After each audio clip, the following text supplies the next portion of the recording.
To spite his first love, Mark left my daughter for dead. She was in the ICU, waiting for money to save her life. Meanwhile, my husband was buying a ring to propose to that first love. He gazed lovingly at her, making a promise that no one would ever hurt her again. In her final moments, my daughter asked if Dad didn't visit her because she wasn't pretty enough. I closed my eyes, holding her hand, and said, "It's not that you're not pretty, it's just that you look too much like your mom." Later, he knelt before her gravestone, hitting himself and crying, asking why we never visited him in his dreams. Mark helped Vivian out of the car, the $80,000 ring on her finger dazzling. Yesterday, he proposed to her on a giant screen downtown, becoming the center of attention. I held my breath, lips tightly shut, afraid that I'd lose control. I rushed toward Vivian, but just as I reached out, Mark twisted my arm quickly. His sharp eyes landed on the knife in my hand. "Stella, what are you doing?" He twisted my arm so hard it cut my arm, and I couldn't hold onto the knife anymore. Vivian trembled behind Mark, a picture of frightened fragility. "You can't go crazy here just because Nina is gone." He yelled at me again. I stared at him in shock, realizing he knew Nina had died. But he could remain calm about it. When Nina died, he was proposing to his high school sweetheart, Vivian.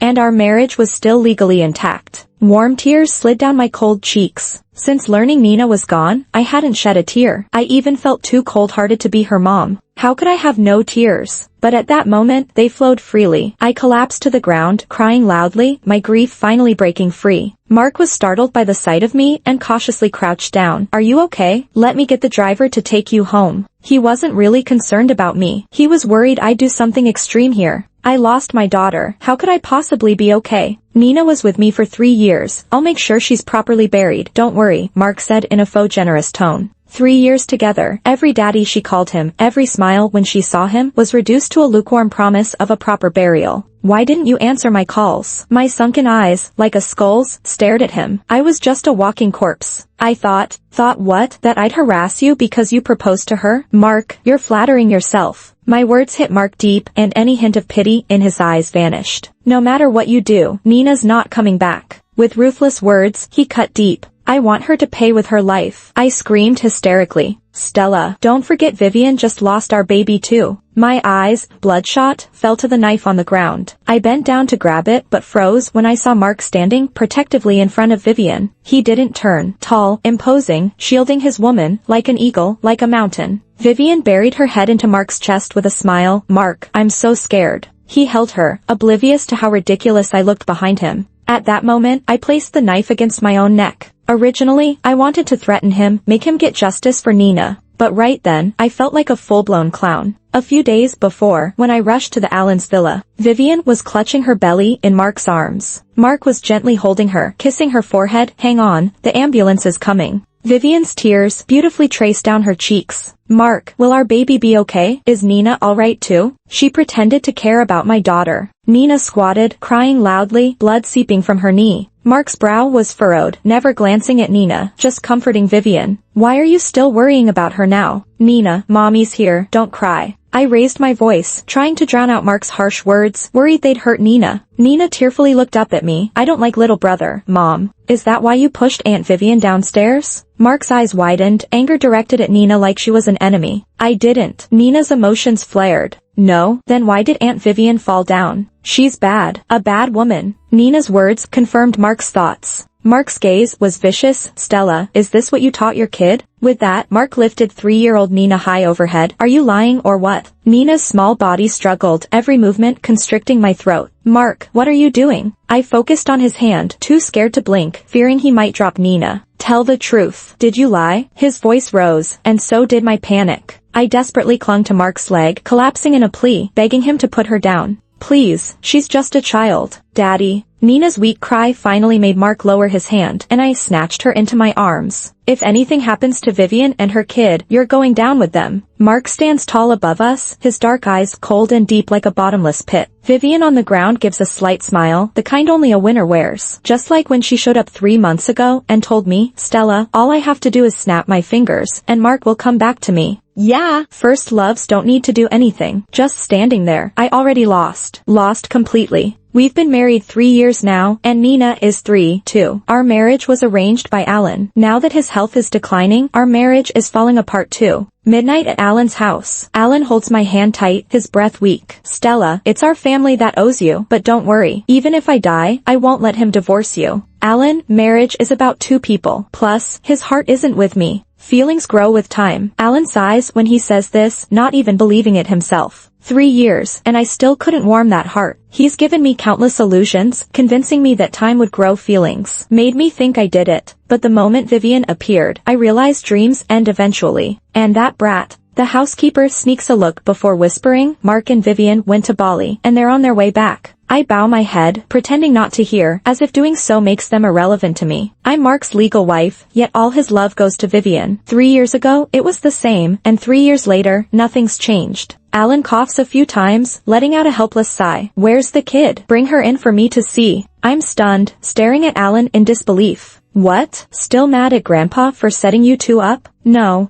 I'll get her right away. Since Nina was born, he refused to see her. Said seeing her reminded him of Evan, Mark's older brother. Everyone's been tiptoeing around that incident from 3 years ago. Alan stares at Nina for ages, then lovingly brushes her cheek. She looks more like her mom, as pretty as a hibiscus flower. Do you like hibiscus flowers? There are some in the garden, Nina. Wanna pick some for me? Her big eyes blink, little hands brushing Alan's beard. Alan never lets anyone touch his beard, but makes an exception for Nina, shows he genuinely cares for her. Nina hasn't been outside long when Mark enters with Vivian holding his hand. What's wrong with Grandpa? Where's the doctor? The room fills with tension, Alan's brows knitting tightly. Early, I'm not dead yet. Then before I can leave, Mark speaks, Grandpa, I want to marry Vivian. Okay. Alan's voice is oddly calm, adding, if you care so much about your love, then don't expect a dime from the Allen family. I'll leave it all to Stella. Vivian immediately tugs at Mark. Mark, calm down, talk it out. Grandpa cares about you most. Alan glances at Vivian. Why have you come back in good health? What about Evan? Vivian's about to speak, but Mark grips her tightly. I head downstairs, their voices already out of earshot, but Mark's words keep ringing in my head. He wants to marry her. I stumble, sliding down the stairs in a slump. I take a deep breath, pulling myself up again. It's like 3 years have drained all my strength. That face I've known for 3 years, familiar yet strange. His words act like a catalyst, firming up my resolve to leave. My heart, boxed in with heaviness, now feels hollow because of his words. Mark follows me. Don't you want to know what happened to Evan? Oh, what happened? I go along, not wanting him to see me so out of sorts. Mark's gaze darts away, unsure. Evan died abroad in a fire. My hand shakes a bit. Water spills over, the warmth in my hands unable to warm my icy fingertips. Are you numb now? Stella, don't be too upset. Mark grabs my hand. I snap out of it. Mark's profile is sharp and distant as ever. He looks even better than his brother Evan, but his heart's a bit colder too. Maybe that's why Alan handed him the family business 3 years ago. In business, he's ruthless and decisive, showering what little warmth and patience he has on Vivian.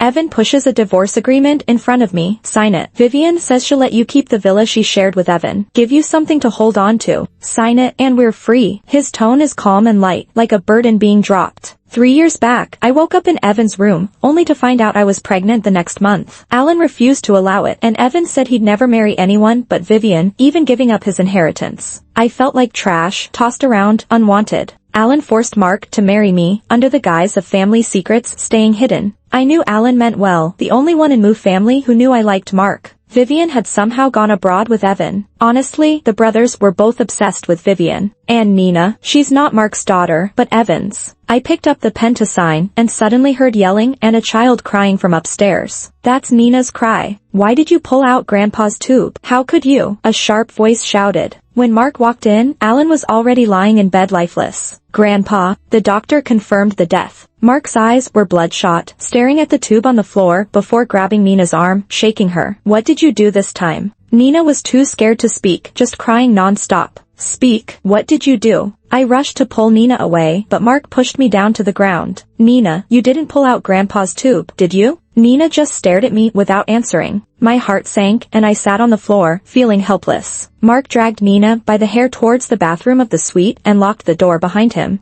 It hit me what was happening, and I ran over as I heard Nina's loud cries mixed with screams. Why did you do this? Mark's voice was out of control, just like a few days ago when he thought Nina had pushed Vivian, causing her miscarriage. We still haven't had a chance to clear up that misunderstanding. Why would you do such a thing at your age? You're a devil. I banged on the bathroom door, but his voice drowned out mine. I stepped back and rammed into the door repeatedly until I was hoarse. I didn't know what Mark might do in there. Even if he didn't do anything, just the yelling was terrifying for a 3-year-old. Turning back, I looked at Vivian for help, pleading, "Can you please talk to him? Tell him to open the door and talk it out. Don't hurt my daughter." Vivian shrugged off my hand, scoffed, and lowered her eyes. "Do you know why he hates your daughter?" Vivian paused and lifted my face, disdainfully tracing my chin with her fingers. "She looks just like you, your seductive face. If it weren't for you, we wouldn't have split. How could he not hate you?" So, he transferred his hatred for me to my daughter. I lowered my head, letting Vivian's words wash over me. My tears were dry. I looked up, eyes glimmering. "You can hate me. Kill me if you want, but don't hurt my daughter, please. She's just a child. Help me, won't you? I'll leave. I'll take her and go."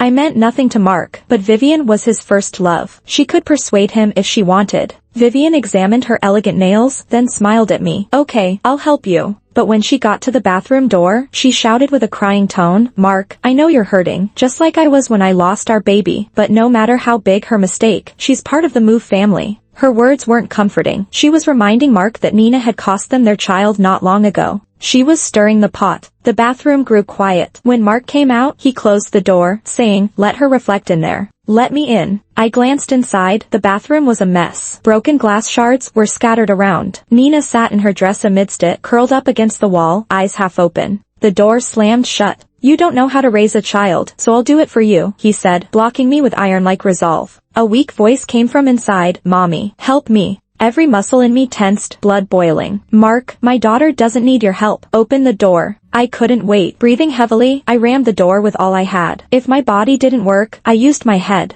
Blood blurred my vision, dripping from my forehead. I gambled that Mark wasn't that cruel. "Enough," he finally said. The door opened. Nina was on the floor, eyes barely open. "Mommy." Something wasn't right. Nina had white foam around her mouth. "It's not normal." I grabbed her, her eyes dim. Fear gripped me. I felt she might slip away. I rushed out with Nina in my arms. Mark followed, his brow furrowed. Vivian grabbed his arm. "Mark, we need you here with Grandpa." I tried to flag down a car on the street, but they must have thought I was crazy. No one stopped. I knelt and begged, yelling for help until finally, a car stopped. At the hospital, the doctor asked, "Why bring her here so late?" My mind went blank. I wasn't slow, but the doctor said Nina's head injury was a few days old. Why didn't we come earlier for a checkup? I was confused. She hadn't fallen recently, not like that. Even if she did, it was when Mark dragged her in today. How could that be late? Think again. Was there any recent incident involving her head? Her only strenuous activity was being wrongly accused of pushing Vivian. Otherwise, she was with me all the time. Intracranial bleeding, pupils dilated. It's critical. When the doctor said that, my world crumbled. I begged the doctor, "Please save her." He said only a top-notch pediatric neurosurgeon could help now, and we'd need a helicopter for surgery ASAP. Mark could make that happen. I called him. By the third day after Nina left, Mark showed up again. The cemetery staff called him, saying there was a woman who had been holding an urn without eating or drinking for 3 days. Mark appeared before me in all black. He crouched down, trying to take the urn from my hands, but I clung to it tightly. "No, don't take my daughter away." "Nobody's trying to take her away. Don't get upset, Stella. How about I take you home?" After 3 days without food or sleep and being soaked by last night's rain, I was filthy and smelly like a crazy woman. "There's no need for you to worry about it. She's none of your business." How is she none of my business? She's called me dad for 3 years. During those 3 years, I'm sure we were just a burden to him, a burden he couldn't wait to shake off. This man's strange. He clearly wants nothing to do with us, yet now he wants to act all familiar. He finally gets to be with his first love. Why bother with me? Vivian would be mad. Vivian told me to come. What's that supposed to mean? I'm supposed to thank Vivian for lending me her husband for comfort? Are you pitying me for losing my daughter? I weakly ask, with my pale face, purple lips, and messy hair mixed with raindrops hitting my face. I looked up and sighed deeply. Looking back, seeing that cute little face on the tombstone as if still in front of me, I suddenly felt nothing was worth it. I opened my mouth, but it was so dry. Am I dying too? Turns out you can be drained in an instant. Daughter, how could you leave mom alone? I took out 2 plane tickets from my pocket, showing them to Mark. I was going to take her away. Why did Vivian kill her? Why? Stella, stop talking nonsense. Vivian had nothing to do with this. Alright, I'll take you home. Mark bent down to hold me, but I pushed him away with whatever strength I had, only to collapse weakly.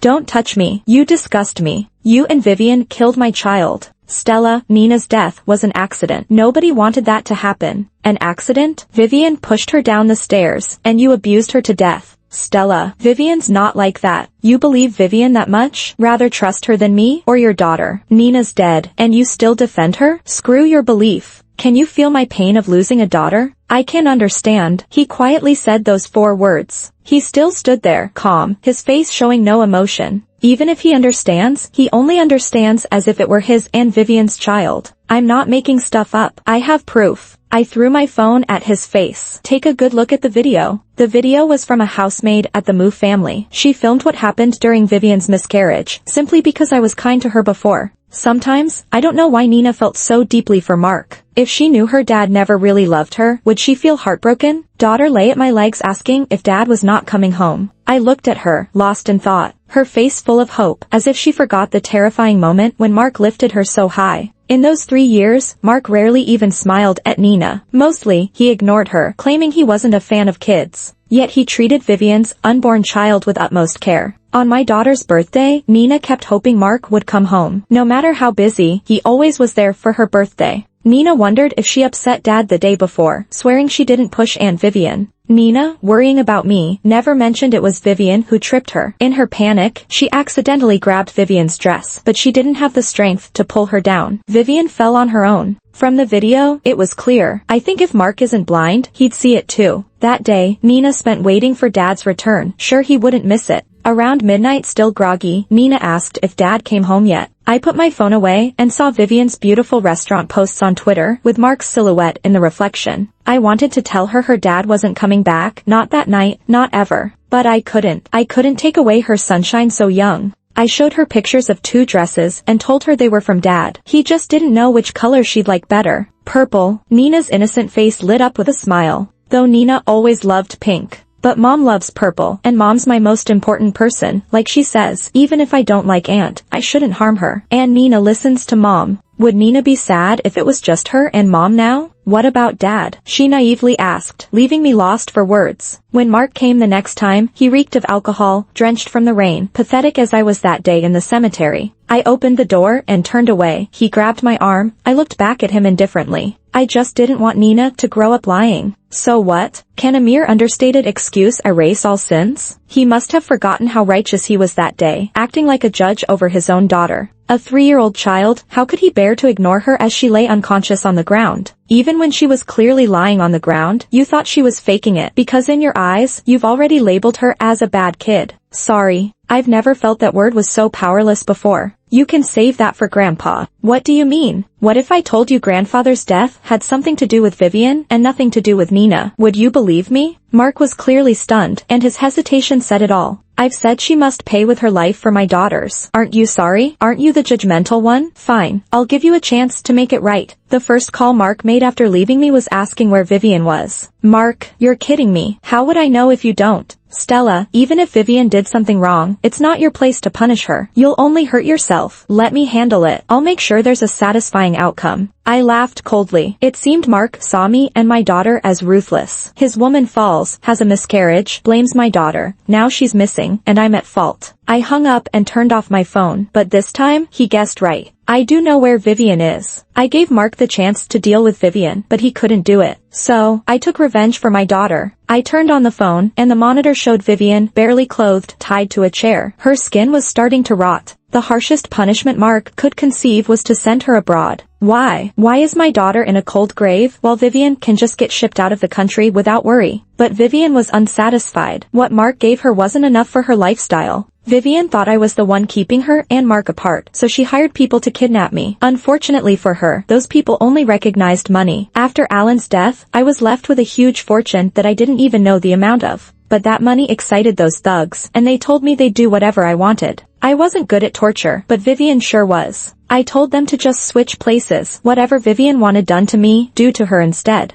Later, they sent me a video of Vivian being repeatedly abused and beaten. By the end, I was so nauseated I threw up. She brought it on herself. Otherwise, I would never have imagined so many ways to torture. With an emotionless face, I watched the clips. My heart didn't waver, because no matter how she's punished, my daughter isn't coming back. If Mark wants to see Vivian again, he'll have to search far and wide. I had the thugs ask the questions I needed answers to. How did grandfather really die? It turns out Vivian manipulated Nina, telling her that the tube was making grandpa uncomfortable, and convinced her to remove it. That's why Nina did it. She was such a kind and obedient child, just trying to make grandpa comfortable. She had no idea that removing the tube would lead to his death. Even then, she had a hibiscus she'd picked from the garden in her hand. That was the first time Alan agreed to meet her, petted her little face, and gently called her his little hibiscus flower. An unknown number called, but the voice sounded somewhat familiar. Stella, let's make a trade, okay? Suddenly, I remembered whose voice it was. Evan. Turns out he wasn't dead. When I saw him, he was covered head to toe, clothes thick enough to conceal everything, wearing sunglasses and a hat. When he took off the sunglasses, his face was sunken and scarred, pale flesh and all. I was taken aback. Alan had given Evan parts of his overseas businesses. They were, after all, his descendants. He couldn't be cruel, but Evan was terrible at managing them, and they couldn't keep up with Vivian's spending.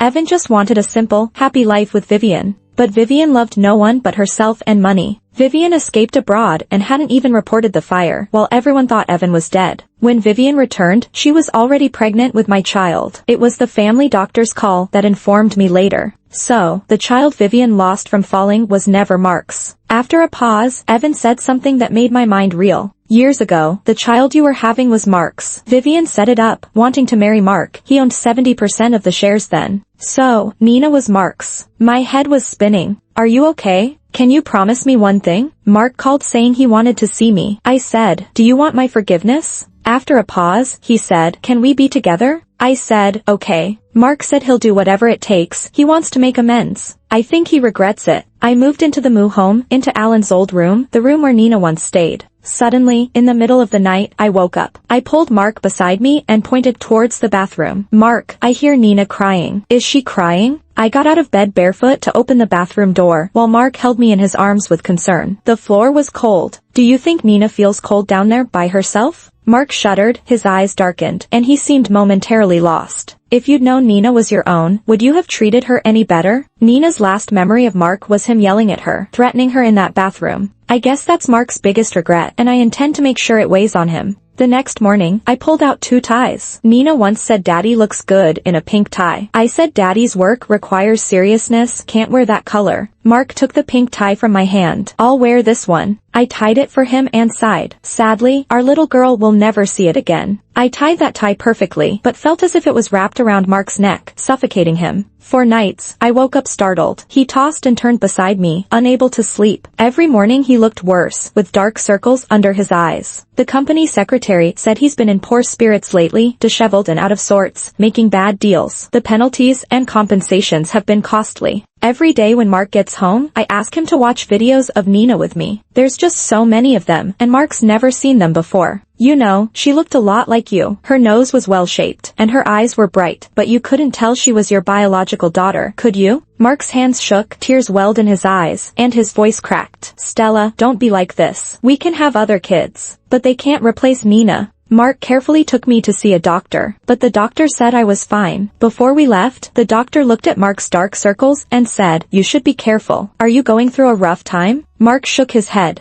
Soon, the company faced mismanagement and the stock prices plummeted. Shareholders suggested replacing the CEO, but that wasn't enough to oust Mark. Then, a report diagnosing Mark with depression surfaced online. It was a huge blow. The board decided Mark, with a mental condition, shouldn't be CEO. Evan appeared. The day Mark stepped down, Evan told the reporters he wanted to marry me. I calmly packed Nina's things at the Moo residence. Mark asked me why I was doing this. I've always been an opportunist. What? Mr. Moo, wasn't a woman like this your favorite? With Vivian back then, you were determined to be with her, and I was so infatuated with you. You didn't even care, and now you want to grow old with me? Stella, don't go. I have nothing without you. Vivian deceived me. If I had known, I'd never have treated you that way. Known earlier? How ridiculous. In this world, how often do we know things before they happen? But I warned you, and you never believed us. Give me another chance, and I'll be a good husband and father. Mark clung to my arm, refusing to let me leave. His pleading looked like a starving child.